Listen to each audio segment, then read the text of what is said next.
नमस्कार दोस्तों।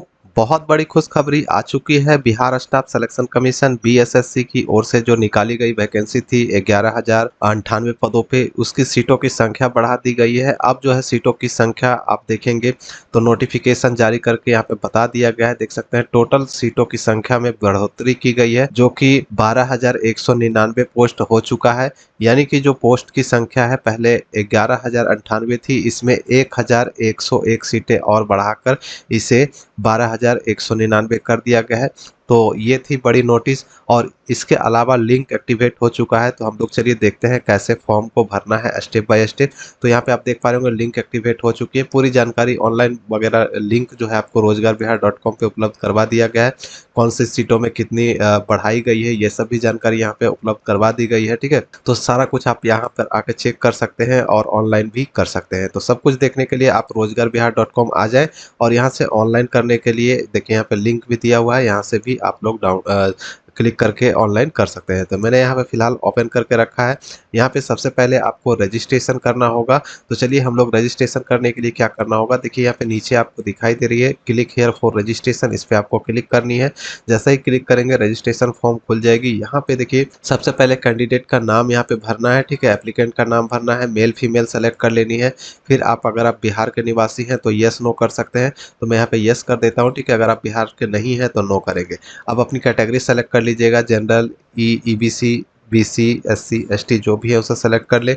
और यहाँ पे अगर आप ईडब्ल्यूएस से बिलोंग करते हैं तो वो भी आपको सेलेक्ट कर लेनी होगी। ठीक है, अगर आप दिव्यांग हैं, सॉरी एनसीएल के अंतर्गत आते हैं, नॉन क्रीमी लेयर के अंतर्गत, तो वो भी आपको यहाँ पे सेलेक्ट कर लेना है यस नो करके।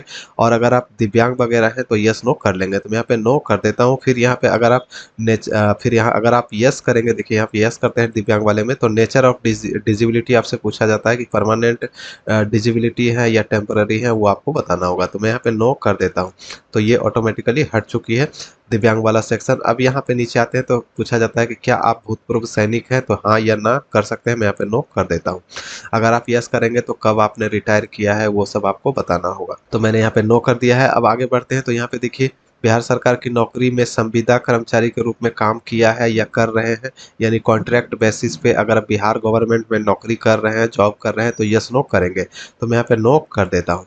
तो ये ऑटोमेटिकली हाइड हो जाएगा। अब यहाँ पे आ जाता है कि क्या आप बिहार सरकार के कर्मचारी हैं जिन्होंने कम से कम 3 साल नियमित एवं रेगुलर सेवा की है, तो अगर आप यहाँ पे यस करेंगे तो आपको बताना पड़ेगा, मैं यहाँ पे नो कर देता हूँ।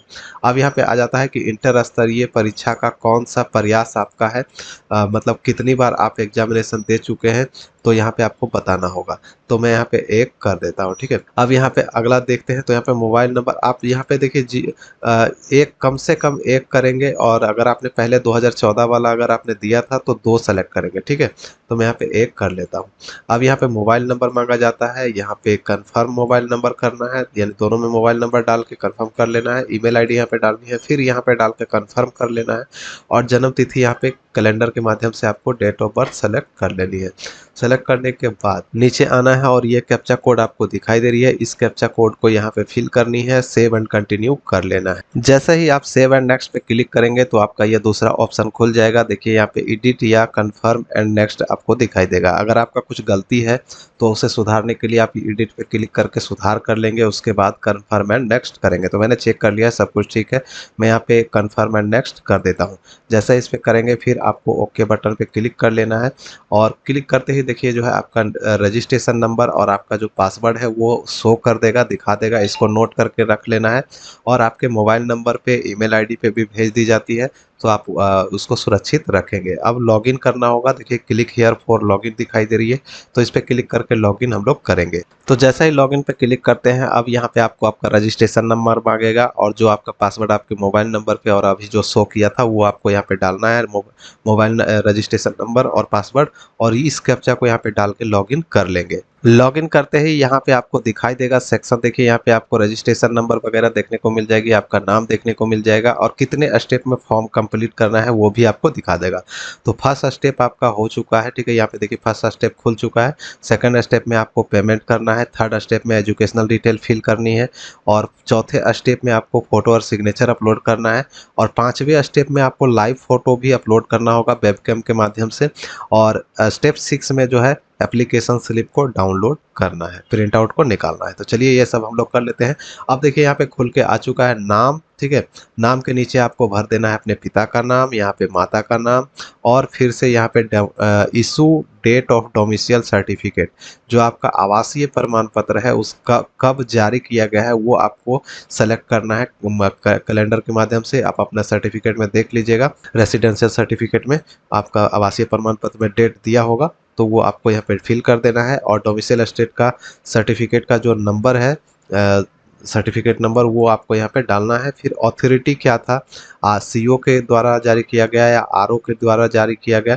तो अगर आपका ब्लॉक से जारी किया गया तो वो सीओ के द्वारा ही या फिर आरओ के द्वारा जारी किया जाता है, तो आप अपना सेलेक्ट कर लेंगे अपने सर्टिफिकेट में देखकर। फिर यहाँ पे आ जाता है स्थायी निवास प्रमाण पत्र जारी करने का प्राधिकार, सॉरी वही चीज़ यहाँ पे आपको सेलेक्ट करके डाल देनी है। और उसके बाद आ जाता है डिजिग्नेशन ऑथोरिटी, अगर आप यहाँ पे पद कौन से पद का था वो आपको यहाँ पे लिख देना है। सीओ के द्वारा जारी किया गया, आरओ के द्वारा जारी किया गया, वहाँ यहाँ पे आपको लिखना है। देखिए यहाँ पे जैसे ही इसको सेलेक्ट करेंगे तो यहाँ पे ऑटोमेटिक आ चुका है, ये हट चुका है, ठीक है। तो मैंने यहाँ पे कर दिया। अब देखिए यहाँ पे कास्ट सर्टिफिकेट का डिटेल मांगेगा, तो उसी प्रकार से जैसे आवासीय का डाला उसी प्रकार से जाति का भी यहाँ पे डाल देंगे। और डालने के बाद यहाँ पे नीचे आते हैं, तो यहाँ पे सबसे पहले आपसे पूछा जाएगा कि क्या आप फ्रीडम फाइटर यानी स्वतंत्रता सेनानी के परिवार के रिलेटिव हैं, तो यस नो कर सकते हैं। मैं यहाँ पे नो कर देता हूँ। फिर यहाँ पे देखिए ये हट गया। अब यहाँ पे नेशनलिटी आपसे पूछी जाएगी, तो इंडियन या अदर जो भी आप करना चाहें कर सकते हैं। अब यहाँ पे आधार कार्ड आपके पास है, क्या आपके पास आधार कार्ड है, तो ये आपको बताना होगा हाँ या ना, तो यहाँ पे यस करना है। और यस करने के बाद यहाँ पे आधार कार्ड का नंबर डाल देंगे। आईडी प्रूफ पहचान प्रमाण पत्र क्या था, आधार कार्ड आप यहाँ पे सेलेक्ट कर लेंगे। फिर से आधार कार्ड आप देना चाहें तो दे सकते हैं, नहीं तो वोटर कार्ड भी दे सकते हैं, ड्राइविंग लाइसेंस भी दे सकते हैं, पैन कार्ड भी दे सकते हैं। तो मैं आधार ही सेलेक्ट कर लेता हूँ, क्या दो दो डॉक्यूमेंट लेके जाना परीक्षा वगैरह में। तो एक ही यहाँ पे भी मैंने आधार सेलेक्ट कर दिया है और यहाँ पे भी मैंने आधार सेलेक्ट किया है, तो यहाँ पे भी आधार नंबर यहाँ पे डालना होगा।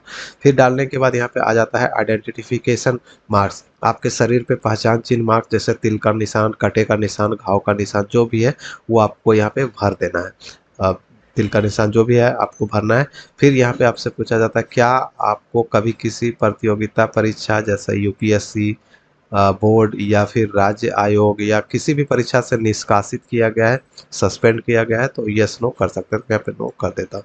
फिर यहाँ पे एड्रेस है आपका, इधर परमानेंट कोरस्पॉन्डेंस एड्रेस है, पत्राचार का पता पूरा भर लेंगे।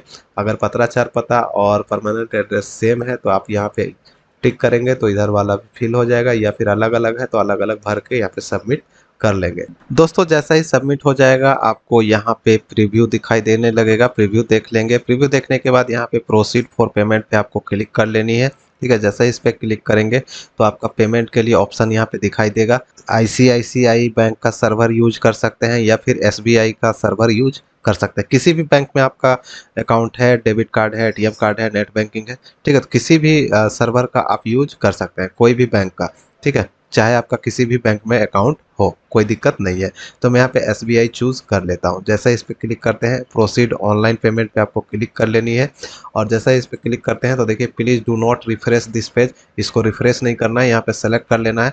आप कार्ड से पेमेंट करना चाहते हैं या नेट बैंकिंग से पेमेंट करना चाहते हैं या यूपीआई से, जिससे भी आपको करना है वो कर सकते हैं। लेकिन सबसे अच्छा मैं कहूँगा कि आप डेबिट कार्ड का यूज करें या फिर नेट बैंकिंग का यूज करें। यहाँ पे यूपीआई का ऑप्शन दिया हुआ है, लेकिन यूपीआई का ऑप्शन का यूज ना करें, पैसा फंसने का डर रहता है।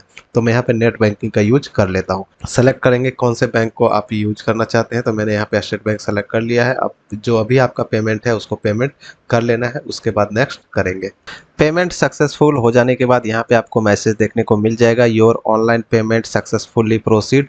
अब यहाँ पे नीचे आएंगे तो इसको आपको प्रिंट करके भी रखना है, क्योंकि काउंसलिंग के टाइम जो है ये आपसे मांगा जाता है, तो इसको हम लोग प्रिंट करके रख लेंगे, ठीक है, प्रिंट करके रख लीजिएगा। उसके बाद नेक्स्ट जो है हम लोग देखेंगे, तो यहाँ पे सेव एंड नेक्स्ट बटन दिखाई दे रही है, सेव एंड नेक्स्ट कर लेंगे। नेक्स्ट होने के बाद यहाँ पे अब देखिए एजुकेशनल क्वालिफिकेशन आपको भरने को कहा जाएगा, तो यहाँ पे 10वीं का डिटेल, जैसे विषय में क्या क्या है, तो 10वीं में आपको ऑल कर देना है, ऑल सब्जेक्ट, ठीक है। फिर बोर्ड यहाँ पे पूछेगा, तो जो भी आपका बोर्ड था वो आप यहाँ पे डाल देंगे, टोटल मार्क्स कितना है वो डालेंगे, और कितना मार्क्स आपका 10वीं में आया है वो आपको यहाँ पे भर देना है।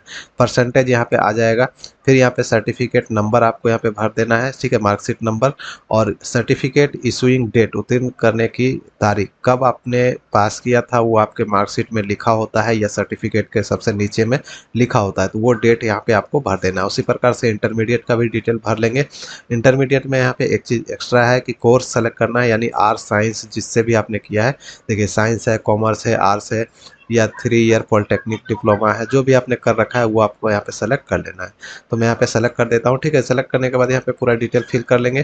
फिर यहाँ पे नीचे आ जाता है टेक्निकल क्वालिफिकेशन, क्या आपके पास टाइपिंग का नॉलेज है, तो अगर आपके पास नॉलेज है तो कहाँ से आपने पास किया है ये सब, देखिए इंस्टीट्यूट का नाम, certificate number, certificate issuing date, ये सब आपको भर देनी है। इंग्लिश टाइपिंग, हिंदी टाइपिंग, जो भी आपका है उसको आपको यहाँ पे दोनों को फिल कर लेना है। नहीं है तो खाली छोड़ेंगे। और यहाँ पे अगला जो है, यहाँ पे आपसे पूछा जाएगा कि क्या आपने कंप्यूटर कोर्स कर रखा है, तो हाँ या ना आपको सेलेक्ट करना है। अगर नो करेंगे तो ये देखिए हट गया। अगर यस करेंगे तो यहाँ पे आपको भरना है कि कौन से इंस्टीट्यूट से आपने कंप्यूटर कोर्स कंप्लीट किया है, कंप्यूटर कोर्स का विवरण और सर्टिफिकेट नंबर और उत्तीर्ण करने का वर्ष, तिथि यहाँ पे भरना है और सबमिट कर देना है। सबमिट करते ही देखिए यहाँ पे आपने जो भरा है वो आपको दिखा देगा, और फिर यहाँ पे सेव एंड नेक्स्ट का आपको ऑप्शन दिखा देगा, ठीक है। सेव एंड नेक्स्ट कर लेंगे। जैसे ही सेव एंड नेक्स्ट करेंगे, यहाँ पे अब आपको अपना फोटोग्राफ अपलोड करना है, जो कि 20 से 50 के भी तक का होना चाहिए, ठीक है, 1 महीने पुराना ज़्यादा से ज़्यादा। और यहाँ पे देखिए फोटो जो है 10 से 20 के भी, सिग्नेचर जो है 10 से 20 के भी तक का यहाँ पे अपलोड कर देना है। फिर यहाँ पे आपका आ जाता है अपलोड हिंदी, यहाँ पे इंग्लिश सिग्नेचर है और यहाँ पे हिंदी सिग्नेचर है, तो दोनों आपको अपलोड करना है और सबमिट करना है। फोटो सिग्नेचर सक्सेसफुली अपलोड होने के बाद यहाँ पे आपको मैसेज भी मिल जाएगा, you have uploaded image successfully. अब यहाँ पे नीचे आते हैं तो देखिए यहाँ पे आ जाता है, अगर आपका कुछ गलती रहे तो यहाँ पे देखिए री अपलोड फोटो और सिग्नेचर का ऑप्शन है, तो री अपलोड भी कर सकते हैं। यहाँ पे मैंने देख लिया सब कुछ ठीक है। अब सेव एंड नेक्स्ट का आपको ऑप्शन मिलेगा, यहाँ पे क्लिक कर लेनी है। अब नेक्स्ट प्रोसेस आपका लाइव फोटो अपलोड करना है, तो देखिए आपका यूज योर कैमरा आपको ऑप्शन दिखाई देने लगेगा। अगर आप लैपटॉप से कर रहे हैं तो अलाउ कर लेंगे और आपका जो है वेब कैम स्टार्ट हो जाएगा, ठीक है। तो यहाँ पे मैं सेलेक्ट कर लेता हूँ, ठीक है, अलाउ कर देता हूँ। और अलाउ करते ही देखिए अब आपका कैमरा ऑन हो चुका है, यहाँ पे कैमरा भी आपको दिखता रहेगा, ठीक है। तो आपको अपना फोटो जो है अपलोड कर लेना है, और उसके बाद यहाँ पे आपको नेक्स्ट देखिए डिक्लेरेशन है, इस पर टिक करनी है, और किस स्थान से आपने ऑनलाइन आवेदन किया है वो स्थान डालेंगे और सबमिट कर देंगे। आपकी फ़ोटो क्लिक होते ही देखिए आपको प्रीव्यू दिखा देगा जो आपने फ़ोटो अपलोड किया है, ठीक है। फिर यहाँ पे सबमिट बटन कर लेंगे, यहाँ पे पहले इसको सबमिट कर लेते हैं। देखिए फिर से आपको एक मैसेज मिल जाएगा कि you have uploaded live photo successfully, तो यहाँ पे देख लेंगे, ठीक है। और उसके बाद यहाँ पे अगर आपका गलती है तो आपको फिर से री अपलोड कर लेना है, और यहाँ पे देखिए फाइनल सबमिट दिखाई दे रही है। फाइनल सबमिट पे क्लिक करते ही आपका जो है फ़ोटो फाइनली सबमिट हो जाएगा और आपका एप्लीकेशन फॉर्म जो है कंप्लीट हो जाएगा। तो मैं फाइनल सबमिट पे क्लिक कर देता हूँ। देखिए यहाँ पे रजिस्ट्रेशन नंबर और फॉर्म आईडी और पासवर्ड वगैरह आपको दिखाई देने लगेगा। आप चाहें तो यहाँ से प्रिंट पेमेंट स्लिप जो आपने पहले पेमेंट किया था वो आप डाउनलोड कर सकते हैं, तो मैंने आपको शुरू में ही डाउनलोड कर लिया था तो अब करने की ज़रूरत है नहीं। तो अब जो है प्रिंट एप्लीकेशन स्लिप पे क्लिक करेंगे और जो आपका फाइनल प्रिंट आउट है इसको प्रिंट आउट को निकाल लेना है। यहाँ पे क्लिक करते हैं, देखिए प्रिंट आउट का आपको पूरा प्रिंट आउट निकल जाता है। तो इसको इसी प्रकार से आपको आवेदन करना था। उम्मीद करते हैं जानकारी आप लोगों को अच्छी लगी होगी, तो वीडियो को ज़्यादा से ज़्यादा शेयर कर दें, चैनल को सब्सक्राइब कर ले पल पल की अपडेट के लिए। मैं मिलूंगा नेक्स्ट वीडियो में नेक्स्ट अपडेट के साथ, तब तक के लिए बाय, जय हिंद।